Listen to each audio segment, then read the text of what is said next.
part one of our instructional video on how to put on the universal Light Siren Kit from iFORCE bikes. Here we have the rear end of the rack. We have the tools that are going to be required, which is a 4mm and a 3mm Allen wrench.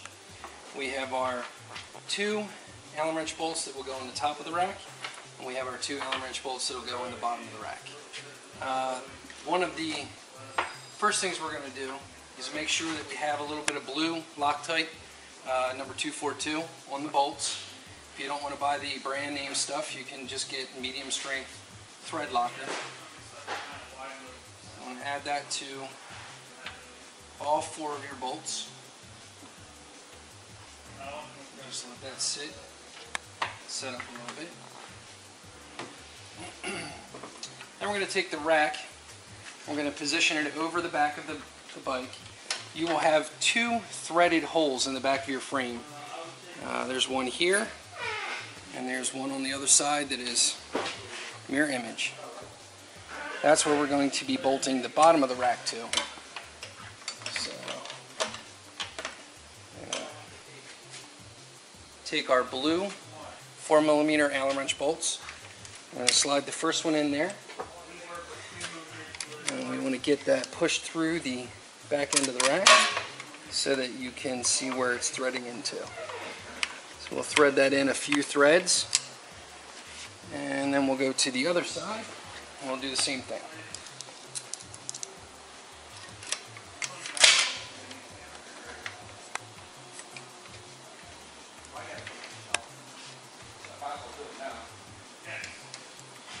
And what I'm going to do with these is snug them down, not completely tight, but just enough to keep the rack from flipping backwards while the front end's not connected.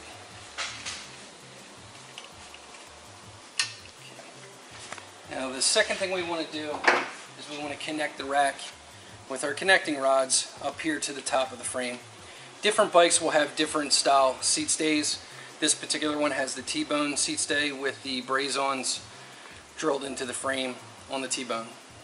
Different bikes will have different styles, but this one has them drilled right there. That's what we're connecting to. The supports, they can be positioned in a couple different ways depending on the style of frame. You can take these out and you can have them flipped upside down. You can have them flipped right side up. You can have the connectors that they slide into outward to give you a little bit more room, or you can flip them around the other way and have them inward. It all depends on how your frame is set up and which one's going to mount up the best. For this particular one, we're going to have the rods on the inside facing down, and we want the larger curve to the outside. One very important thing about this step is to leave the Allen wrench bolt at the top here and on the top of the rack loose, so this will move around as we're setting up the front end. There's 3 holes drilled in the front of this. You can pick whichever one's going to line up the best. I'm going to go with the middle.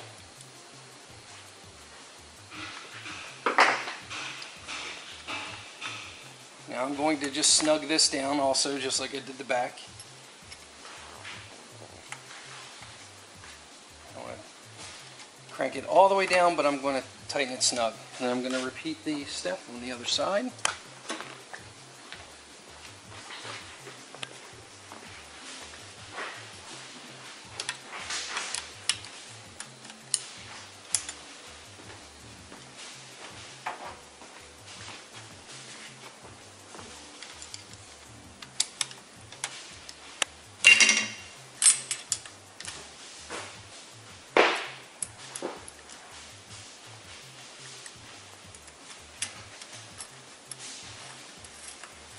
And once I have them in the position that they're going to stay in, I can go back and tighten up the back end. That way there's no torque or stress on the back part of this support. Now on this particular bike I had it set up where the rack was pretty much level already.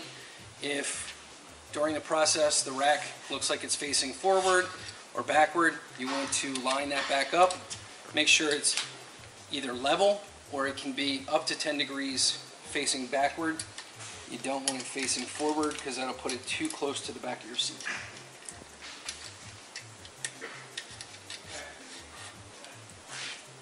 Okay. Once you have that set up, you can tighten down the side bolts.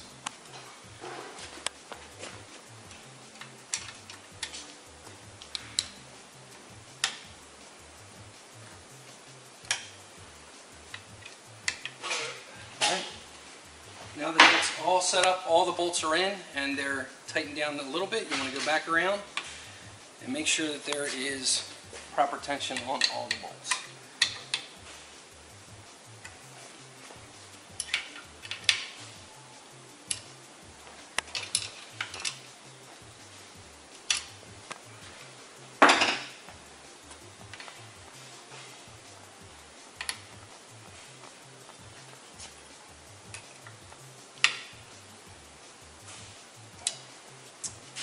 That's all there is to it. All ready to ride.